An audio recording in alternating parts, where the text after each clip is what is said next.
سلام سلام ቤተሰብ ከመይ ቀኒኹም ኣብ ዘለኹም ኩርናዓት ዓለም ሰላምኩም ይምነ እምበኣር ነዛ ቻናል ሓደስቲ ዝኾንኩም ላይክ ሳብስክራይብ ሼር ክትገብሩለይ ቤተሰብ ዝኾንኩም ድማ ነዚ ቪድዮ ላይክ ብምግባር ክትጅምርዎ ብክብሪ ይሓተኩም እምበኣር ከስ ሎሚ ሒዘልኩም ዝቐረብኩ መደብ ዓይንና ዝጎድኡ 7 ጎዳእቲ ልምድታት ዝብል እዩ ጥዕኑ ዝተሓለወ ዓይኒ ንክህልወና ዓይንና እኹል ፈሳሲ ጽቡቕ ናይ ደም ዝውውር ዝተመጣጠነ ናይ ስክሪን ኣጠቃቅማ እና ዝተማልአን ዝተመጣጠነን ምግቢ የድሊ ብዙሓት ዕለታዊ ንገብሮም ልምድታት ናይ ዓይንና ጥዕና ቀስ ብቐስ ብምጉዳእ ናይ ዓይኒ ድኻም ንድርቀት ዓይኒ ንርእሲ ሕማም ናይ ምርኣይ ዓቕምና ምቕናስ ከምኡ እውን ንዓይነ ስውርነት የሳጥሕና ኮይኑ ግና መብዛሕትኦም ፀገማት ቀዲምና ብምጥንቃቕ ምክልኻል ይከኣል እዩ እሺ እቲ ቀዳማይ ስክሪን ማለት እውን ናይ ስልኪ ላፕቶፕ ቴሌቪዥን ብዘይ ዕረፍቲ ንነዊሕ ሰዓት ምጥቃም እዩ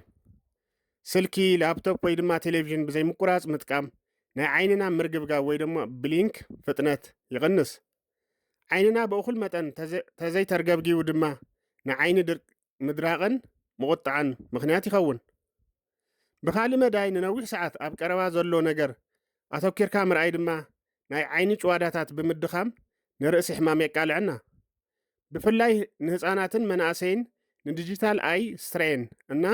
ንማዮፒያ ወይ ድማ ኣብ ቀረባ ዘሎ ነገር ዘይምርኣይ ፀገም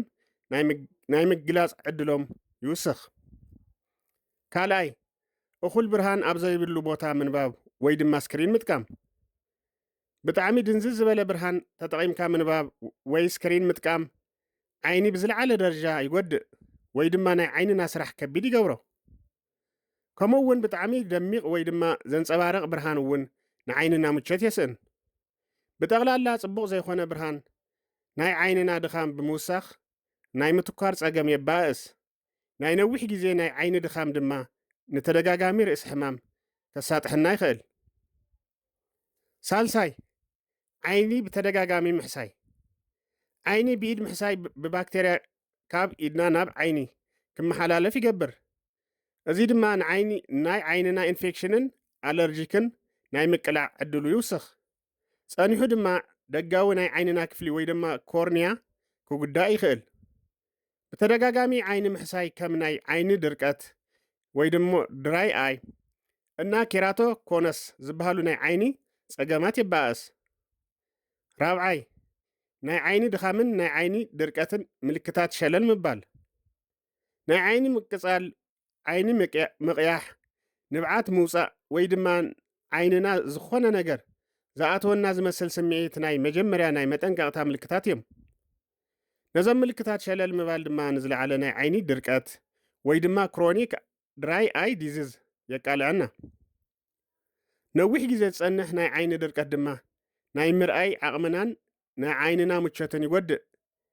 ቀዲምካ ምሕካም ድማ ናይ ዓይኒ ደጋዊ ክፍሊ ከይጉዳእ ይከላኸል ሓምሻይ ሕፅረት ዝተመጣጠነ ምግቢ